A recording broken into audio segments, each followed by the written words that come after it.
जब चुनाव हो रहे थे, कुछ दिन इधर उधर हो जाता तो फिर हम चुनाव नहीं लड़ पाते। इतने भारी बेरोजगारी में और महंगाई में लोग अभी भी गांव में नहीं समझ पा रहे थे कि मुफ्त राशन बहुत बड़ा उनके ऊपर आभार नहीं है।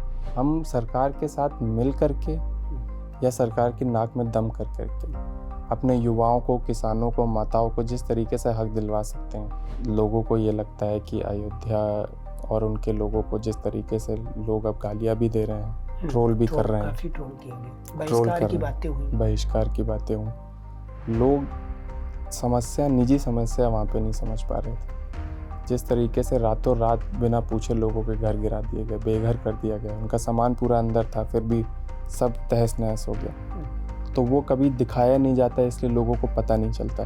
अभी वर्तमान में किसी राजनेता से आप इंस्पायर होते हो, किसी पॉलिटिशियन से, तो वो कौन है? नितिन गडकरी जी जो हैं, तो उनके काम करने का जो तरीका है वो अपनी बात बहुत स्ट्रेट फॉरवर्डली रख देते हैं। जो काम नहीं होता है वो मना कर देते हैं, जो होता है बहुत स्ट्रिक्टली रख देते हैं। जिस तरीके से 10 साल में पूरे देश में एक डर का माहौल हो गया है और जिस तरीके से लोग अब कुछ खिलाफ नहीं बोल पाते हैं, चाहे वो मेन स्ट्रीम मीडिया हो या फिर जनरल, अगर आप चाय के ठेले में भी चले जाएं तो लोग डरते हैं बोलने से। यूएपीए तो एक ऐसा टूल बन गया है बीजेपी के लिए कि वो किसी पे भी लगा देते हैं, चाहे वो न्यूज़ मीडिया आउटलेट्स हों या फिर कोई ऑपोजिशन हो, कोई भी फॉर्म में हो, बस ऑपोजिशन हो तो उस पर यूएपीए लगा दे, क्योंकि सबसे कन्वीनियंट वे है यूएपीए लगा। तो मेरी विचारधारा यही है कि मैं लोगों के लिए लोगों का काम कैसे कर सकूं, लोगों का मान सम्मान और स्वाभिमान कैसे रख सकूं, और संसद भवन में ऑपोजिशन में रह कर के उनकी आवाज़ कैसे उठा सकूं और प्रोपोजिशन में रह कर के उनके लिए काम कैसे कर सकूं। तो अगर आपको लोगों के लिए काम करना है पुष्पेंद्र जी, तो बेटर तो यही होगा ना कि आप सत्ता में रहें, तो आप दल बदल भी सकते हैं, पार्टी चेंज भी कर सकते हैं। अगर आपका मोटिव ये है, आप बीजेपी के साथ क्यों नहीं जा सकते? अगर आपका मोटिव ये है सत्ता में रह के आप ज़्यादा बेहतर काम कर सकते हैं। मैं पहली बात, बीजेपी मेरे को ले नहीं रही। इस बार का लोकसभा चुनाव ना सिर्फ आंकड़ों के मायने में चौंकाने वाला था, बल्कि इस बार लोकसभा चुनाव में जो लोग चुन के आए हैं उसमें जो डाइवर्सिटी है वो भी बहुत सारी कहानियां हमारे सामने लेकर आने वाली है। और इसमें कई सारे ऐसे अलग अलग समुदाय से अलग अलग आवाज़ लिए हुए नए नए सांसद आए हैं जो भारत की डाइवर्सिटी को देश की संसद में रिप्रेजेंट कर रहे हैं। ऐसे ही एक बहुत ही युवा और इस बार के सदन के सबसे यंगेस्ट मेंबर ऑफ पार्लियामेंट हैं पुष्पेंद्र सरोज, जो कि इस बार चुनाव जीत कर आए हैं उत्तर प्रदेश के कौशाम्बी लोकसभा क्षेत्र से। और वहाँ पर 2 टाइम के जो एमपी थे विनोद सोनकर, उनको 1 लाख से ज़्यादा मतों से हरा कर आप आए हैं। तो पुष्पेंद्र जी, आपका स्वागत है न्यूज़ लॉन्ड्री के बहुत धन्यवाद आपको विशेष इंटरव्यू में।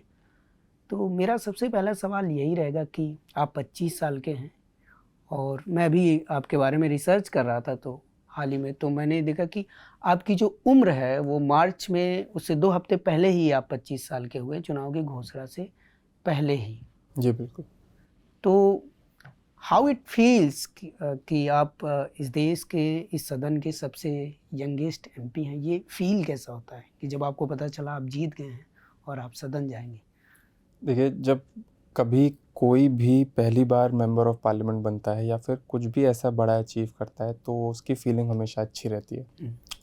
और अगर मैं बात करूं कि इतने यंग एज में शायद ही किसी को मौका मिलता होगा टिकट मिलना, फिर उसके बाद चुनाव जीतना और देश की सबसे बड़ी पंचायत में जाना, तो जो फील मेरे को अभी मिल रही है, और ख़ास करके जो नई पार्लियामेंट बनी है, सब बहुत एक्सपीरियंस लोग बैठते हैं वहाँ पे, प्रधानमंत्री के साथ साथ पूरी कैबिनेट बैठती है, तो बहुत सरियल फीलिंग है एकदम। ऐसा लगता है कि लेकिन डाइजेस्ट कर रहे हैं, धीरे धीरे उसमें ढल रहे हैं। और मेन मुद्दा है वहाँ पे कि अपने लोगों की बात रखना, अपने लोगों के काम हो, सरकार से लोगों के काम करवाना, तो वो हम अपना विजन लेके जा रहे हैं। और यकीन के साथ आने वाले समय में आप देखेंगे कि अपने लोगों की बात, उत्तर प्रदेश, मेरी खुद की सीट कौशाम्बी के लोगों की बात हम वहाँ पे रखेंगे। ये कहा जा रहा था चुनाव से पहले कि जो बातें चल रही थी, जब टिकट देने की बात आई तो समाजवादी पार्टी ये चाहती थी कि आपके पिताजी वहाँ से चुनाव लड़े, क्योंकि वो समाजवादी पार्टी में वरिष्ठ नेता हैं और कई बार मंत्री रह चुके हैं। तो फिर लेकिन आप उस सीट से चुनाव लड़े, तो ये फैसला किसका था कि आपको लड़ा जाए? आपके पिताजी का फैसला था, पार्टी का, या आपका फैसला था? देखिए, ये इसकी कहानी थोड़े पहले से शुरू होती है। जब मेरे पिताजी को कोरोना हो गया था, वो थोड़े अस्वस्थ हो गए थे, और जब वो घर आए हॉस्पिटल से वापस, तो माननीय राष्ट्रीय अध्यक्ष जी उनसे मिलने आए। तब उन्होंने पहली बार मेरी राष्ट्रीय अध्यक्ष जी से मुलाकात हुई। उन्होंने मुझसे मिला, मुझे देखा। तब उन्होंने बोला था कि आप पढ़े लिखे हैं, बाहर से पढ़े लिखे हैं, और जब हमारा संवाद हुआ था उसके आधार पर उन्होंने बोला था कि आप जैसे लोगों का विजन इस देश की संसद भवन में अपने लोगों का जनप्रतिनिधि करने के लिए हमको ज़रूरत है। हालांकि एक बहुत टाइट स्केड्यूल था, एक बहुत क्लोज मार्जिन था जब चुनाव हो रहे थे। कुछ दिन इधर उधर हो जाता तो फिर हम चुनाव नहीं लड़ पाते। तो जब हम इस पेपर वर्क से क्लियर हो गए और चुनाव की घोषणा हमारे फेवर में हो गई कि हम कंटेस्ट कर सकते हैं, तो मैंने भी रिक्वेस्ट की, मेरे पिताजी ने भी रिक्वेस्ट की कि अगर आपको जितने वाले कैंडिडेट को टिकट देना है तो फिर मैं ज़्यादा बेटर कैंडिडेट हूँगा, एक नया चेहरा। और जब हम चुनाव में गए तो हमको ये देखने को मिला कि हम पहले ये सोच के जा रहे थे कि युवा हमारे साथ बहुत जुड़ेंगे, लेकिन जैसे जैसे चुनाव चलता चला गया, जिस हुजूम से सब लोगों का आशीर्वाद हमको मिला, चाहे वो बुज़ुर्ग हों, किसान, माताएं हैं, और साथ में युवा बहुत भारी संख्या में, सबका आशीर्वाद मिला, सबका सहयोग मिला, सबका साथ मिला, और सबने एक नए चेहरे को देख के जो वोट किया, उसी की बदौलत आज हम लाखों वोट से जीत कर आए। कितनी रैलियां आपने की होंगी, कितनी पब्लिक मीटिंग की होगी? देखिए, हमने रैली नहीं की। हमने लोकसभा का चुनाव, और लोकसभा का चुनाव जिस तरीके से नहीं लड़ सकता आदमी, उस तरीके से लड़ा। क्या था ये? वो होता है कि हमने लोकसभा का चुनाव प्रधानी के चुनाव की तरह लड़ा। डोर टू डोर कैंपेन किया, सबसे व्यक्तिगत मुलाकात की, 1.5 महीना डोर टू डोर, एक एक गांव, एक एक कुलिया जाके घूमे, और जो भी रैली की, एक राष्ट्रीय अध्यक्ष जी की रैली हो, एक हमारी नामांकन रैली हो, जहाँ पे सब लोग बहुत भारी संख्या में हैं, उसके अलावा कोई ऐसी बड़ी रैली जिसमें सब लोग को हम बुला लें या फिर सब इकट्ठा हो जाएं, ऐसे नहीं किया। हम खुद लोगों के पास जा रहे थे मिलने के लिए, और लोगों ने भी वही पसंद किया। क्या बोलते थे आप लोगों से? देखिए, सबसे कैसे पहले कन्विंस करते थे कि वो आपको वोट करें? सबसे पहले सबको अपने से मुखातिब होना बहुत ज़रूरी है, और क्योंकि सब मेरे पिताजी का काम जानते थे, सब मेरे पिताजी का नाम जानते थे। मुझे पहली बार मेरा खुद का चुनाव था ये, तो मैं लोगों से मिला, लोगों ने मुझे जाना, मुझे पहचाना, और लोगों से मैंने लोगों की समस्या की बात की, लोगों से मुद्दों की बात की। उत्तर प्रदेश में जो कोर इश्यूज़ हैं, पेपर लीक और बेरोज़गारी हमारे नौजवानों के इश्यूज़ हैं। अगर आप गांव में जाएंगे तो वहाँ पे जो किसानों के इश्यूज़ हैं, आवारा पशुओं से उनका खेत जो चला जा रहा है, रात भर में उनके खेत चर जाते हैं आवारा पशु, ये बहुत बड़ा मुद्दा है। हमारे माताओं का मुद्दा है, और जिस तरीके से पूरे देश में महंगाई एक बहुत बड़ा मुद्दा था। हम पहले दिन से लेकर के आखिरी दिन तक इन्हीं मुद्दों पे हमने चुनाव लड़ा, और इसी बदौलत, क्योंकि हम मुद्दों की बात कर रहे थे, एक ऐसे राजनीति को जन्म दे रहे थे जहाँ पे लोगों की सुनवाई हो, लोगों का मान सम्मान रखा जाए, उसी दिशा पे हम बढ़े, और उसी दिशा पे जो हमें आशीर्वाद मिला, आज हम उसी बदौलत यहाँ पे। आप कितने लोगों की टीम के साथ आप काम करते थे? क्योंकि इतनी ज़्यादा बड़ी संख्या में जनता से संवाद करना, उसके लिए टीम तो चाहिए होता है। देखिए, हमारी जो पार्टी, समाजवादी पार्टी की संगठन था, वो बहुत मजबूत है।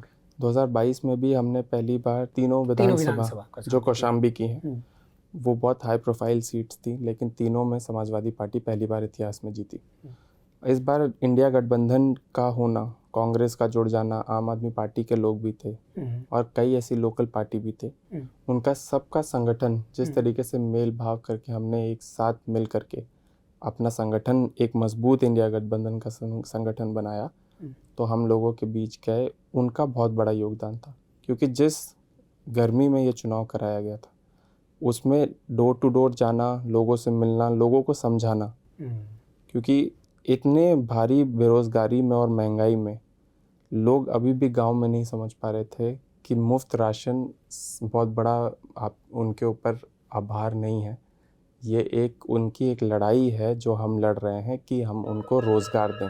तो आपने जैसे बताया कि जो मुद्दे थे, जिन मुद्दों को लेकर आप लोगों के पास गए, जैसे युवाओं के मुद्दे थे, बेरोजगारी, महंगाई थी, किसानों के मुद्दे थे, आवारा पशु, इन सारे मुद्दों को आपने उन तक लेकर गए और इसके बदले आपको वहाँ से जनता ने आपको अपना जनप्रतिनिधि बना के संसद तक पहुँचा दिया है।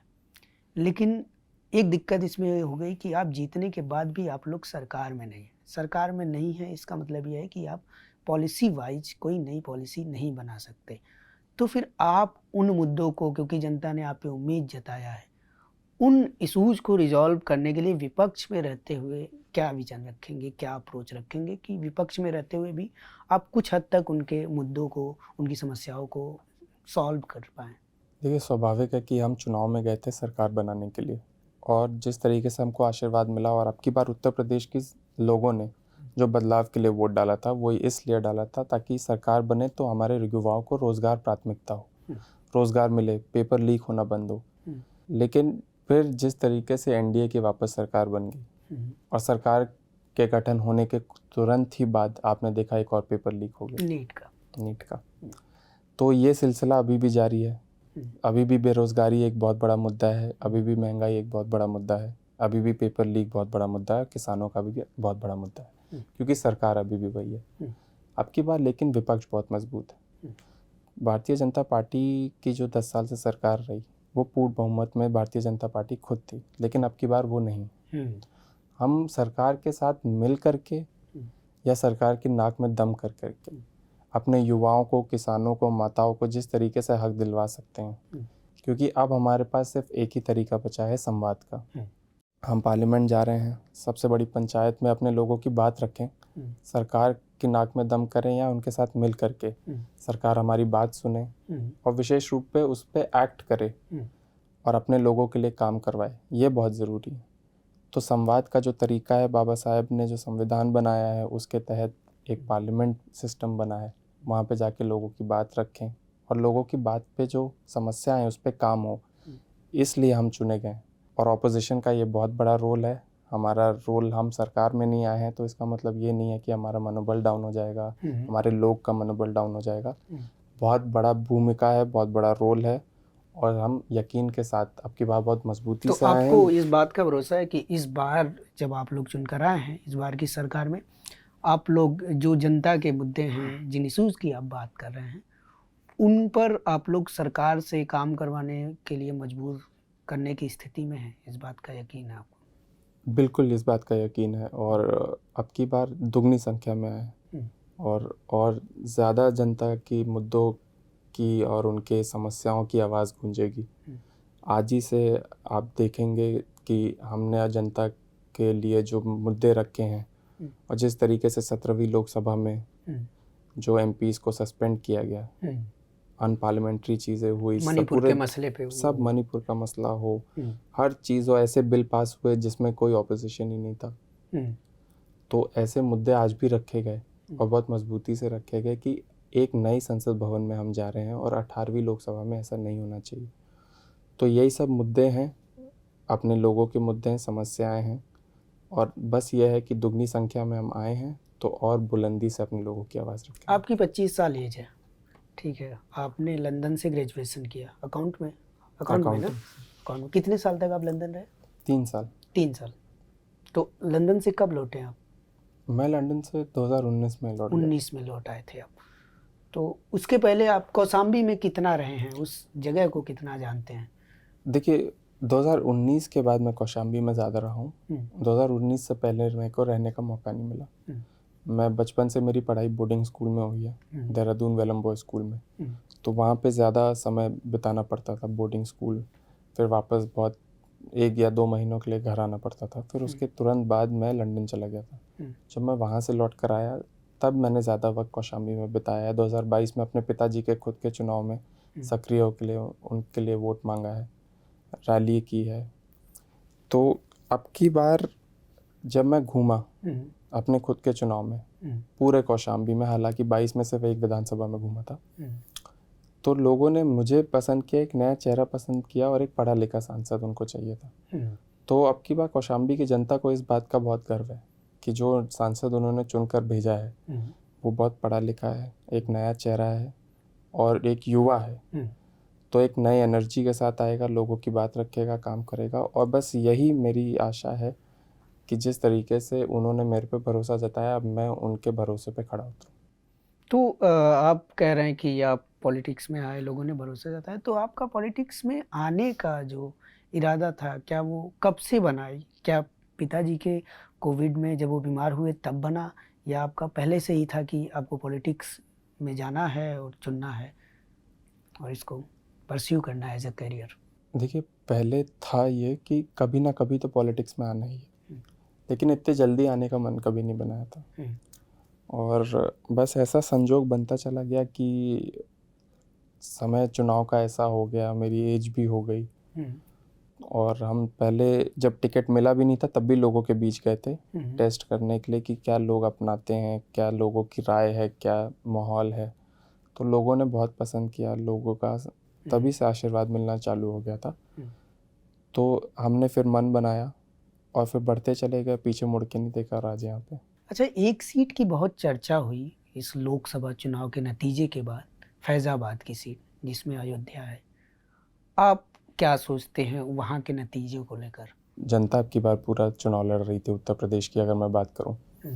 जनता ही सड़कों पे थी और जनता अपना ही मुद्दा और अपना ही स्वाभिमान लेकर के सड़कों पे उतर गई थी। तो फैज़ाबाद की सीट भी स्वाभाविक है कि जनता ने बदलाव के लिए वोट डाला है। मुद्दों पे, बेरोजगारी और महंगाई पे वोट डाला, पेपर लीक पे वोट डाला। और जो मुझे जानकारी मिलती है कि जिस तरीके से वहाँ पे लोगों के घर गिराए गए, वो बहुत नाराज़गी थी। वो मीडिया में, मेन स्ट्रीम मीडिया में लोगों को दिखाया नहीं जाता है, और लोगों को ये लगता है कि अयोध्या और उनके लोगों को जिस तरीके से लोग अब गालियाँ भी दे रहे हैं, ट्रोल भी कर रहे हैं, काफ़ी ट्रोल किया गया, ट्रोल बहिष्कार कर की रहे बातें हुई। हैं, बहिष्कार की बातें हुई। लोग समस्या, निजी समस्या वहाँ पे नहीं समझ पा रहे थे। जिस तरीके से रातों रात बिना पूछे लोगों के घर गिरा दिए गए, बेघर कर दिया गया, उनका सामान पूरा अंदर था फिर भी सब तहस नहस हो गया। तो वो कभी दिखाया नहीं जाता है, इसलिए लोगों को पता नहीं चलता है। लेकिन ये एक बहुत बड़ा मुद्दा था, और अब की बार नतीजों ने ही सब साफ कर दिया कि मुद्दे पे जब वोट पड़ता है तो बदलाव की ओर वोट पड़ता है, भारतीय जनता पार्टी के खिलाफ वोट पड़ता है। वहाँ के जो सांसद हैं अवधेश प्रसाद जी, कभी आपकी उनसे मुलाकात हुई है? जी बिल्कुल, मेरी मुलाकात हुई है और बहुत सम्मानित हैं वो, बहुत बहुत बुजुर्ग हैं। क्यूट है बहुत वो? क्यूट तो मैं नहीं कहूँगा, लेकिन वो बहुत सम्मानित हैं। वो सुलझे हुए लगते हैं। मैंने सुबह उनको इंटरव्यू किया, वो काफ़ी सुलझे और शालीन टाइप से वो जवाब दे रहे थे। इसीलिए शायद जनता ने उनको पसंद किया है। अब की बार वहाँ पे एक नारा भी लगा था कि ना अयोध्या ना काशी, अब की बार अवधेशवासी, शायद ये नारा लगा था। तो अब की बार लोगों ने भी उनको पसंद किया, उनके स्वभाव को पसंद किया और अपने मुद्दों को लेकर के जो वोट डाला। तो ये एक बहुत बड़ा मिसाल था पूरे देश के लिए, जिस तरीके से अयोध्या भी समाजवादी पार्टी ने जीता। अभी वर्तमान में किसी राजनेता से आप इंस्पायर होते हो, किसी पॉलिटिशियन से, तो वो कौन है?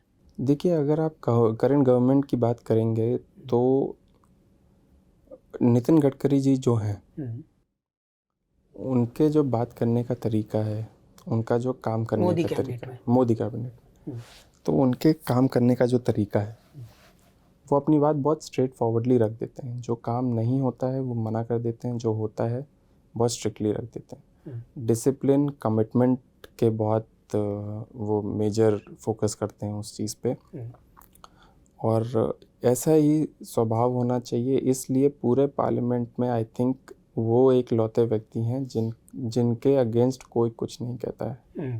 गुडविल है, एक गुडविल है सब में। और ये चीज़ मैंने नोटिस भी की है, जब उनकी ओथ टेकिंग सेरेमनी हो या फिर जब भी उनका नाम पार्लियामेंट में पुकारा जाता है, तो सब बहुत रिस्पेक्टफुली, कंट्रोवर्सी भी नहीं करते, कोई कंट्रोवर्सी नहीं है, और अपने काम को लेकर के, अपने मंत्रिमंडल को लेकर के ही फोकस रहते हैं। तो वो एक ऐसे नेता हैं। गृह मंत्री अमित शाह के बारे में क्या कहेंगे आप?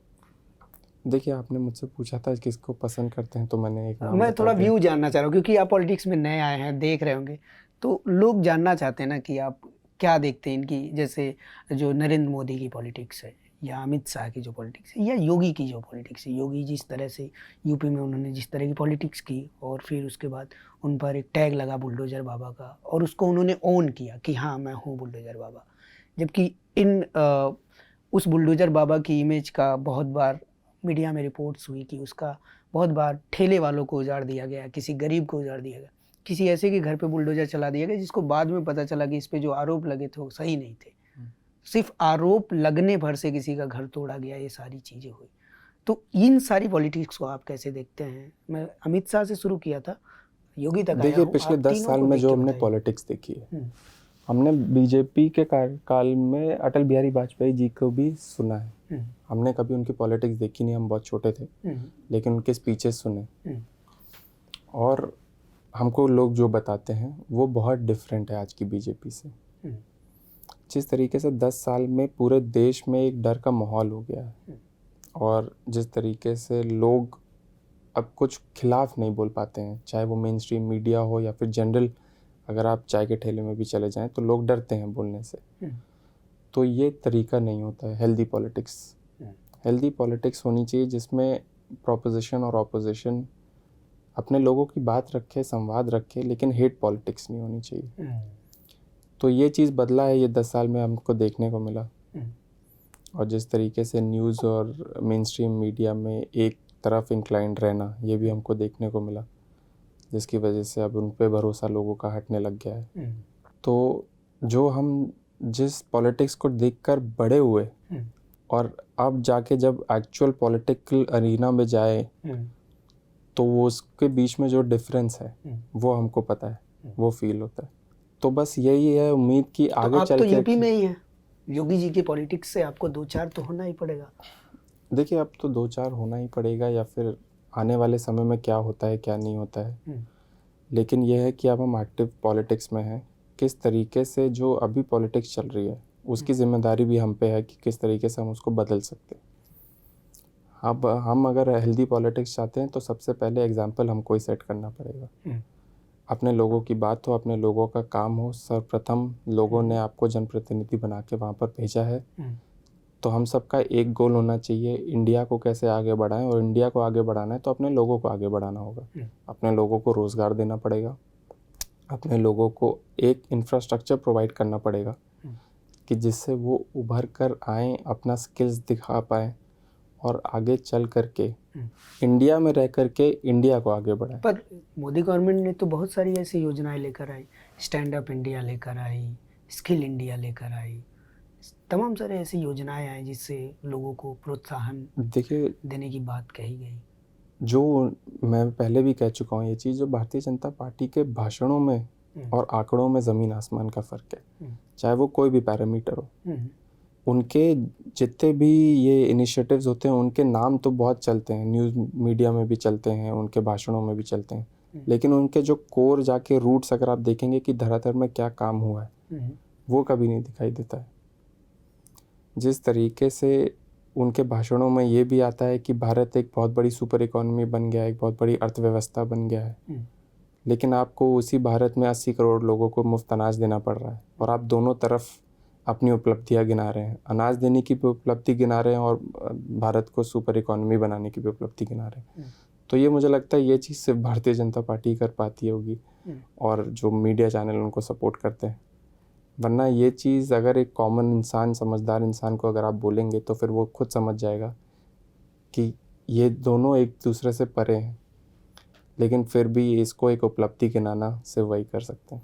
अच्छा, आप यूथ जो होता है वो अक्सर जब पॉलिटिक्स की बात होती है तो बहुत सारे यूथ ऐसे होते हैं जो नॉन पॉलिटिकल हैं, जो साइंस बैकग्राउंड से हैं या बीटेक कर रहे हैं या इंजीनियरिंग कर रहे हैं, वो अक्सर ये कहते हैं कि politics is something dirty thing, उससे दूर रहो। या ऐसे पॉलिटिकल बात होती है, यार पॉलिटिक्स बात मत करो, ये सब पॉलिटिक्स की बात मत करो। क्या लगता है आपको कि यूथ को, इंडियन यूथ को खासकर इस टाइम पे जब देश में सबसे ज़्यादा आबादी यूथ की है, उसे पॉलिटिक्स में आना चाहिए या नहीं आना चाहिए? इसको आप कैसे कन्विंस करेंगे? देखिए आई थिंक सब अपने अपने लोगों से कनेक्ट ज़्यादा कर पाते हैं। अगर कोई किसान नेता पॉलिटिक्स में एक्टिवली पार्ट लेता है और वो चुन कर आता है तो किसान को बहुत उम्मीदें हो जाती हैं इससे कि उनकी बात उनका ही नेता रखेगा। सिमिलरली जैसे हम और मेरे जैसे बहुत ऐसे यंग पॉलिटिशियंस अब की बार चुन करके आए हैं, तो सबसे पहले हमारे जो प्रायोरिटी है, प्राथमिकता अपने यूथ की टूवर्ड्स होनी चाहिए, क्योंकि वो हमसे कनेक्ट करते हैं, उनकी बहुत होप है हमसे।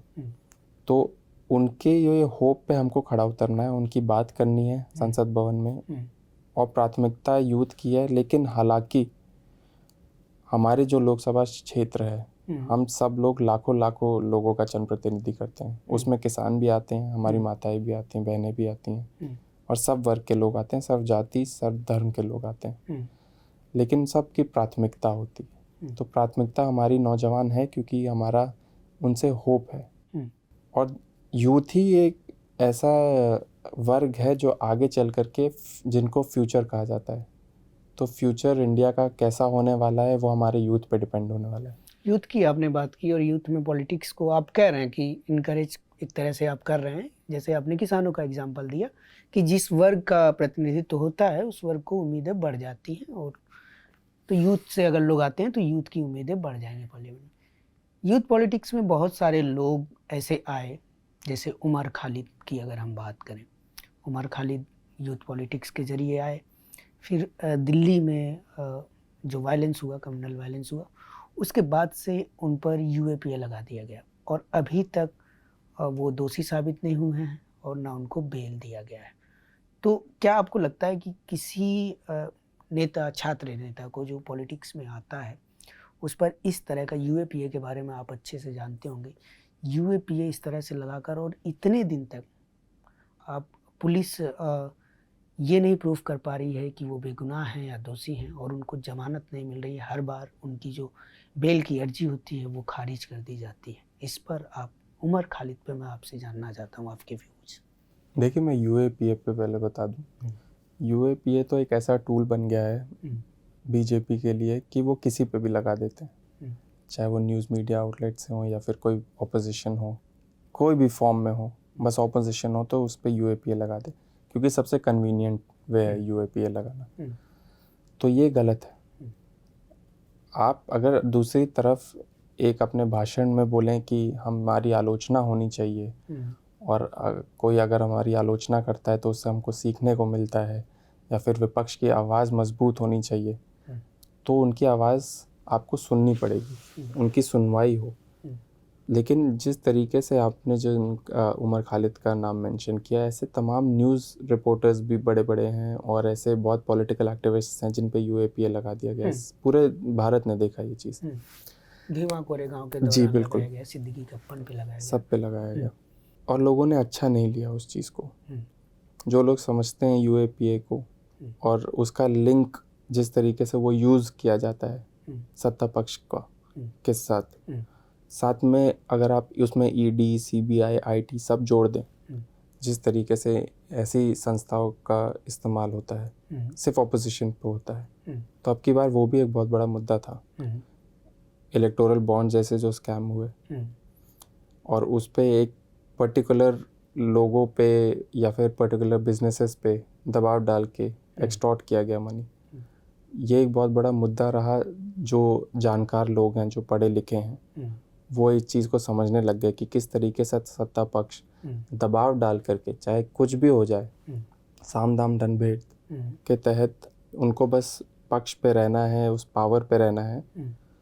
तो अब की बार बस ये है कि बहुत कम संख्या से हम चूक गए सरकार बनाना, लेकिन अभी भी बहुत ऐसा बड़ा वर्ग है जिस पे हमको फोकस करना है, उनको समझाना है कि भारत को अगर आगे बढ़ाना है तो हमारे को रोज़गार की बात करनी पड़ेगी, महंगाई की बात करनी पड़ेगी, और एक इंफ्रास्ट्रक्चर डेवलप करने की बात करनी पड़ेगी, रादर दैन इन सब मुद्दों पे, इन सब मसलों पे हमको जूझना पड़े। जो एक बड़े कद के नेता होते हैं उनकी एक वैचारिक स्पष्टता होती है, जैसे तमाम नेहरू की बात करें, हम गांधी की बात करें, अम्बेडकर की बात करें, या फिर अभी के पॉलिटिक्स में हम बात करें, लालू यादव की बात करें, या नरेंद्र मोदी की बात करें, उनकी भी एक वैचारिक स्पष्टता है, जो कि हिंदू नेशनलिज्म की बात उनकी पार्टी इसको आगे ले जाती है, और आरएसएस का ये बहुत पुराना मतलब उसका ये आइडियोलॉग रहा है। आप हिंदू नेशनलिज्म को कैसे देखते हैं, और इसका काउंटर क्या हो सकता है आपके नज़र से? देखिए, हम जब संसद भवन में बैठते हैं तो हम पूरे इंडिया को रिप्रेजेंट करते हैं। सब सांसद लाखों लाख लोगों की आवाज़ लेकर आते हैं, और सब मिल करके 140 करोड़ हिंदुस्तान की आवाज़ बनती है वहाँ पे। और जो इंडिया की डाइवर्सिटी है, और जो डिफरेंट कल्चर्स और डिफरेंट लैंग्वेजेस हर रीजन के अलग हैं, नॉर्थ, साउथ, ईस्ट, वेस्ट, वही इंडिया की ब्यूटी है। तो मुझे लगता है कि सबकी आइडियोलॉजी, सबकी अपनी अपनी अलग सोच हो सकती है, लेकिन जब हम वहाँ पे बैठते हैं तो हमारा एक कॉमन गोल होता है, अपने लोगों के लिए काम करना। तो पार्लियामेंट में जब आप चुन के जाते हैं तो फिर आपका बस जो गोल है, आपको वो स्ट्रीमलाइन करके अपने लोगों की बात रखें, इस लोगों की समस्या का समाधान क्या हो, उस चीज़ पे फोकस करना चाहिए। जिसकी क्या आइडियोलॉजी है, क्या बैकग्राउंड है, क्या उनका बॉर्न एंड ब्रॉट अप हुए हैं, किस बैकग्राउंड पे, वो वहाँ पे नहीं होना चाहिए। और मतलब आपके कहने का मतलब है कि आप एमपी बन जाने के बाद रिप्रेजेंटेटिव बन के काम करें, आइडियोलॉजी के लिए काम ना करें। देखिए, रिप्रेजेंटेटिव बन के काम करें, क्योंकि लोगों ने आपको चुन करके भेजा है, तो वो लोगों को जो समस्या है वो ये नहीं है कि आप आइडियोलॉजी को लेकर ही आगे बढ़ें। उनको ये है प्राथमिकता कि आप उनको रोज़गार कैसे दे सकें, आप उनको इंफ्रास्ट्रक्चर कैसे प्रोवाइड कर सकें, किस तरीके से, खास करके जो पीछे पिछड़े वर्ग के लोग हैं उनको सोसाइटी में एक समान वर्ग का कैसे, उनको फाइनेंशियली, इकोनॉमिकली कैसे उनको एस्टैब्लिश कर सकें। पॉलिटिशियंस का ये रोल होना चाहिए, क्योंकि तभी हमको एक बजट मिलता है, एक बजट से निर्धारित होकर हम लोगों के लिए इंफ्रास्ट्रक्चर पर डेवलप होता करता है। ऐसा नहीं ना, प्रैक्टिकल पॉलिटिक्स में विचारधारा बहुत मायने रखती है। विचारधारा बिल्कुल मायने रखती है, और आज से नहीं, बहुत टाइम से ऐसा होता रहा है। मैं किसी और के लिए नहीं बोल सकता, लेकिन अगर आप मुझसे मेरी विचारधारा पूछेंगे तो मेरी विचारधारा यही है कि मैं लोगों के लिए लोगों का काम कैसे कर सकूं, लोगों का मान सम्मान और स्वाभिमान कैसे रख सकूं, और संसद भवन में ऑपोजिशन में रह कर के उनकी आवाज़ कैसे उठा सकूं, और प्रोपोजिशन में रह कर के उनके लिए काम कैसे कर सकूं। तो अगर आपको लोगों के लिए काम करना है पुष्पेंद्र जी, तो बेटर तो यही होगा ना कि आप सत्ता में रहें।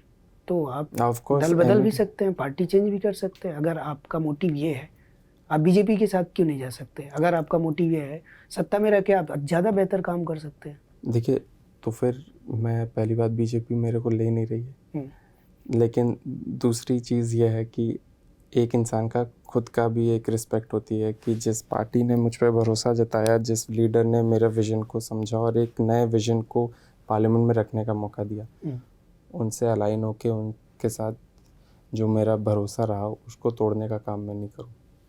उसमें आइडियोलॉजी से या फिर मेरे काम करने के जो, जिससे मुझे ज़्यादा अच्छी तरीके से काम करने को मिलेगा प्रोपोजिशन में रह करके, इससे कोई मायने नहीं रखता है। सबसे पहले एक इंसान की रिस्पेक्ट होती है, एक इंसान जिसके साथ जुड़ा है उसको कभी धोखा नहीं देना चाहिए।